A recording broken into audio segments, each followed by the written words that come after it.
Wagner, and here are your final 12 women for event number 6. These women are going to do battle for that precious top 3 slots for California coming up here. Now looking at this workout though, Chase, it's a chipper and it starts off with all of our, it's called a gymnast delight. The first 3 movements are all for that gymnast. We have 100 double unders, followed by 50 handstand push-ups, 40 toes to bar, 30 shoulder to overhead with that fat bar axle at 100 pounds for the women. And then there's a 90-foot walking lunge in the front rack position with that 100-pound axle. Well, it is a gymnast workout in the beginning, but towards the end of that workout, it's more of a strongman element. So we might see 2 different workouts all in one, where those faster, shorter athletes are going to come out strong, but then those stronger athletes who can handle that bar is going to finish towards the end. The athlete I predict is going to be Amanda Goodman. She has a good mix of both. And the final heat of event 6 is underway. We're going to start with 100 double unders. A pretty good chunk, more than we've usually seen, usually about 50 or so at a time, but now it's 100. These ladies got to be jazzed up. There's a lot on the line today. Should they sprint through the 100 or break it up, maybe conserve a little energy going into this handstand push-ups? You know, these athletes have been practicing double unders. This isn't 2009 or 2010 where, maybe a few women have double unders. I think you're going to see a lot of them go unbroken, but you'll have a few that know that coming up their 50 handstand push-ups, they need to be smart about them, so it may be smarter for some of the athletes with weaker handstand push-ups to break up your double unders, conserve a little energy. Well, we're going 12 wide across the field. In the middle of your screen are your top 3 females right now. They've been neck and neck the entire weekend. Fitting to have them all together. What's nice this time around is that when we separate them 1 to 12, your best athletes are going to be in the middle and surrounded by each other. So they're going to have that drive and that competition the entire way. Absolutely. There's going to be 2 good athletes fast athletes on either side of them. We see these girls are getting right after it. They can climb underneath that wall and they're getting right after the tripping handstand push-up. A very efficient way to get to your handstands and to save your shoulders. So you speak about efficiency, but what about just that nervous energy? Should I get them as much as I can while I'm fresh, or should I break up right from the beginning? It's a great point, a great question. As a coach, I would say be really smart. There's a lot of adrenaline going on right now, a lot of energy, like you mentioned. You're side by side with the top athletes, so it's really easy to feed off of their speed. For me, I would say it's smarter to go 10, 5, 5, 5. And conserve the energy rather than go all 25 reps and have to stand there and then shake it out and be totally winded. So you have to know yourself as an athlete for this move. Well, know yourself as an athlete. Height tends to come into play here. The longer you are, the more you're going to have to go. Amanda Goodman, center screen, is 5 feet tall. So she doesn't have a whole lot of room to go. No, definitely an advantage for her for all of the gymnastic movements. But like I said, she is a strong individual, so coming to the end of the workout as well, I think this workout was made for her. Kalina Ladaris left, Amanda Goodman right there in the center, and Danielle Horan on the right. Followed Stacy Kroon, she's there too in lane 7, but she is in the mix just as much as anybody else right now for those top 3 spots. Absolutely, she's only 7 points away from the top 3, and she is just really, we're seeing strong performances throughout the weekend. I know she's not in the top 3 right now, but we've seen really strong performances all the way through. If we're going to talk about a kind of a tale of 2 workouts, we kind of saw this in the hundreds a little bit. Amanda Goodman came out strong because she has a very good gymnastic skill set, but lost it a little bit on the heavy dumbbell snatches.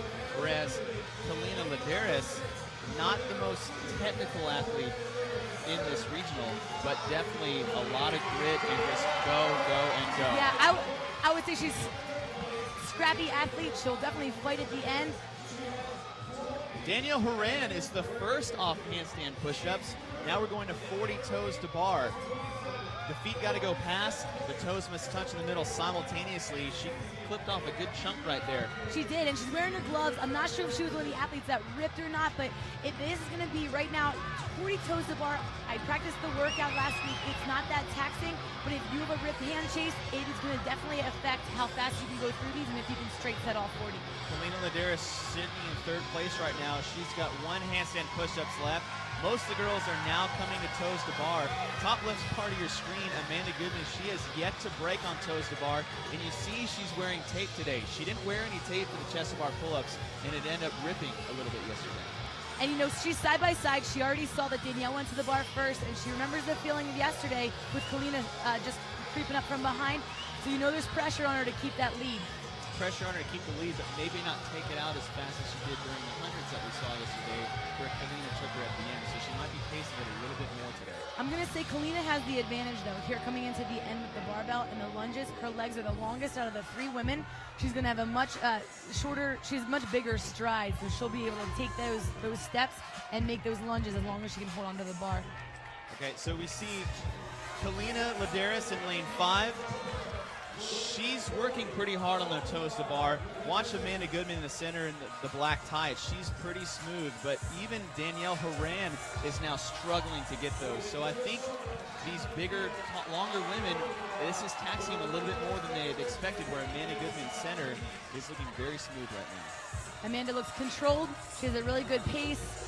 She clips off each chunk that she's looking for, but I think Danielle may have gone a little hard for her toes to bar. You can just see the look on Danielle's face. She finishes toes to bars first, moving on to the shoulder overhead, where we know she's going to have success. She actually has a very good Olympic lifting background. We saw that definitely in the overhead squats, putting up 200 pounds.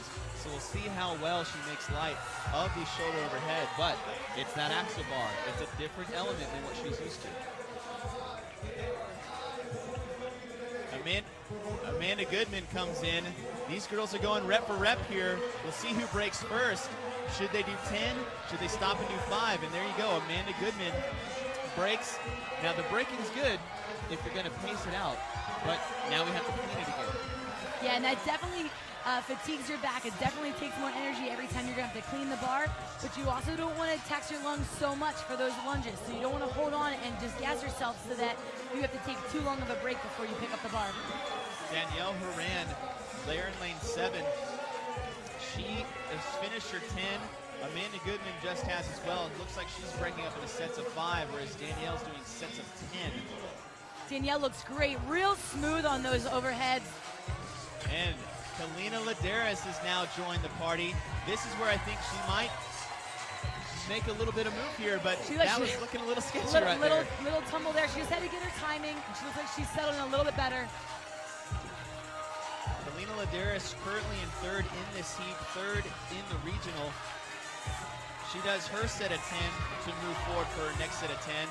It's nice to see these numbers on the mats because we can get an idea where these ladies are at right now.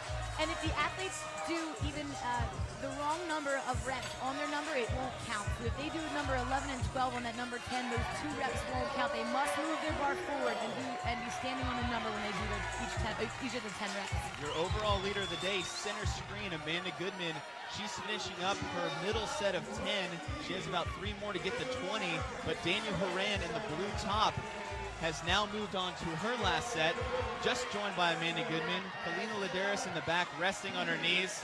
These are your top 3 ladies in the regional, in this heat, and they're battling for those precious numbers right now because the rest of the field is trying to chase them down too. And Danielle's starting her lunges, and she's looking strong. It does not look like the axle is playing an effect or having any taxing on her. Her shoulders look strong, her back looks strong. Midline is stable. These lunges look amazing. We've talked about her strength background previously, so these lunges look very solid for her. She's chasing a time from the previous heat by Jennifer Hunter Marshall of 12:11, but the world record just set recently by Telena Fortunato at a time of 9:50. She has about 1 minute and 40 seconds to get there. She's halfway done, and we might see it. She just put the bar down. I'm very impressed. She's looking really strong. The crowd is behind her screaming. She looks back to the rest of the field to see if anybody's anybody's going to join her on the lunges, but I don't think she knows the time to beat as far as the world record's concerned, but if we're thinking event to event right now, if she gets the win here with ease, it's going to set herself up well for event 7. Absolutely. She had the first place taken away from her yesterday with Goodman, so she wants to regain it. Danielle Horan, your leader at the 8:30 mark. The world record is 9:40. She has 1 minute and about 6 more steps to go. The crowd is loving it, and can she finish It looks like she will. She has about 3 more steps. She's got to drop the bar and get to her platform. Solid. One more to get to the line. And there is a new world record set by Danielle Horan, unofficially around 8:55, 8:56. We'll have to check the leaderboard, but she just demolished the field. That was impressive. That was spot on technique, and that was a strong way to finish.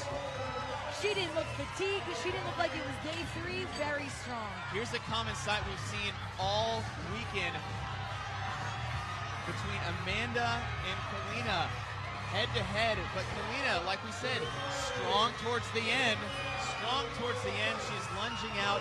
Amanda's trying to keep pace, but similar to event 4 where Kalina passed her in those last 100 dumbbell snatches, these women are going back and forth all weekend, separated by just a place. And I think it comes down to here. Kalina's legs are longer. She's going to be able to take fewer steps and get to that line faster.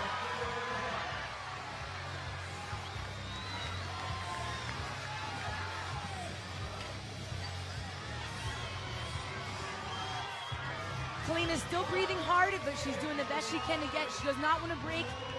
She knows Goodman's coming down, but she wants to hold on to that bar. Kalina looks solid, and she'll be finishing 2nd place in this heat and 2nd place overall. Unofficial time of 10:11. She's followed again, just separated by 1 place by Amanda Goodman. So these ladies are battling back and forth, exchanging 1st and 2nd, 2nds and 3rds, but not enough to separate them, being only 1 place between. But again, I'm very impressed with how few breaks they did have to take, given what they've been through the entire weekend and how their backs are fatigued. Amanda Goodman finishing in 3rd place, unofficial time of 10:30. So these women are smoking the previous times we saw in the later heats. We still have about 4 minutes left until this time cap. We have 3 women in the middle, about halfway through their lunges.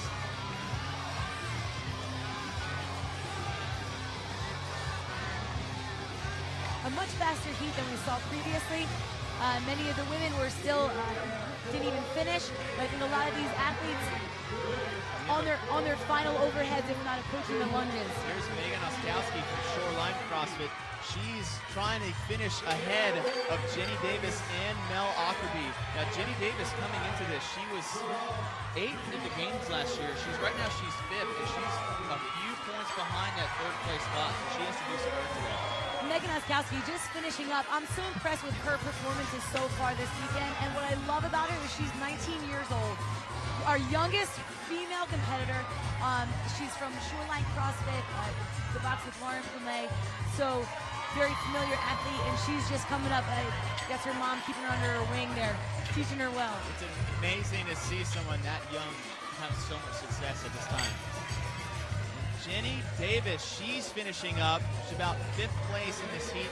She does beat the previous best time under that 12 minutes, but she's not getting the points she needs to get back up in that top 3. So something good is going to happen at the end. Here's Heather Bergeron. Again, she's choosing to have a different grip. This is the first person we've seen choose the front rack position where she crisscrosses her hands. Good way to keep the elbows up, but still very taxing on the shoulders. Either way that you try to keep your elbows up high. Heather Bergeron currently in 7th place right now, moving into this event. She's past that halfway mark. She's got about 2 minutes and 30 seconds left before the time cap. And then center screen, her husband Ben Bergeron, a staple coach in the CrossFit community, is, he's always there telling her when to stop, when to go. Very, very good CrossFit-minded coach. And the little girl that was standing next to him is Heather's daughter, Maya, and she is always there screaming her mom on, always cheering.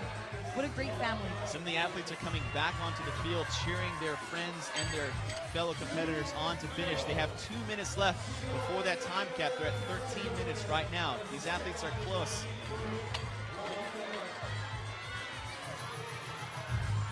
And that's Mel Ockerby cheering on Heather. Mel was on New England's team last year and the year before when they won at the games on the New England team. And Mel now has moved she's working out at CrossFit Reebok 1, but an old friend, and she'll cheer until the end. Stacy Kroon finishes, following close by Heather Bergeron. We have just a few athletes left. They have about 90 seconds to get that time cap. Stacy Kroon was in 4th. Heather Bergeron in 7. Those are going to keep them good as far as their placement currently, but not enough to get them up into the leaderboard going to that last event. Heather looks fatigued. That is a lot of work. Those top women made that workout look easy. Danielle breezed through it and looked like she was still strong at the end. But this tells you the type of athlete that Heather is, to be breathing that hard, to be that fatigued. We know she's in fantastic shape, and how fit she is to see it take that much out of her. See our supporters there in the Red Cross at New England shirts. Jenny Davis in the center of your screen. She finishes good, but she's still currently not enough points to move up just into that last event. We have about 40 seconds until the time cap. Laura Fumet, she's been solid throughout the weekend. Always a staple name we see, maybe more for their dress attire than a lot of the work she does, but she is killing it this weekend. She came in 10th. She's currently sitting in 8th. She's having a very solid regional right now, but she only has about 15 seconds to finish. She always does well. She's a staple name in the Northeast, and she always does well, always a good performance. But she's 5'8". She's one of our taller athletes. The gymnastics moves are just not made for her here in the beginning of this workout. And that is the time cap right now.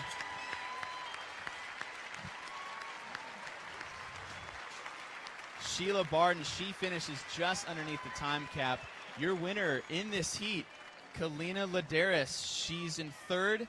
Taking that first place is a great step forward, but still followed close by Daniel Horan. Or sorry, it was Daniel Horan who took this event in a blazing time of 8:56. So she has now got that next step ahead that we need. So we're going to throw it down to Chris with the interview with your winner, Daniel Horan. Hey guys, we're standing here with Danielle Horan. Yesterday was a tough day for you. You came out on the field today. What did you know in your head you had to accomplish out here? Just do my best. Just go hard, no stopping. I had a plan to break up the handstand push-ups, toes to bar, and shoulder to overhead, and I just stuck with it. One more event to go, rope climbs, squat cleans. What's going through your mind right now with grip and everything that's just gotten hammered out here? I feel fine. You know, you have 5 hours till we go, and you just got to go hard on that one. You can rest the rest of the week. Well, good luck on your next event. Thank you.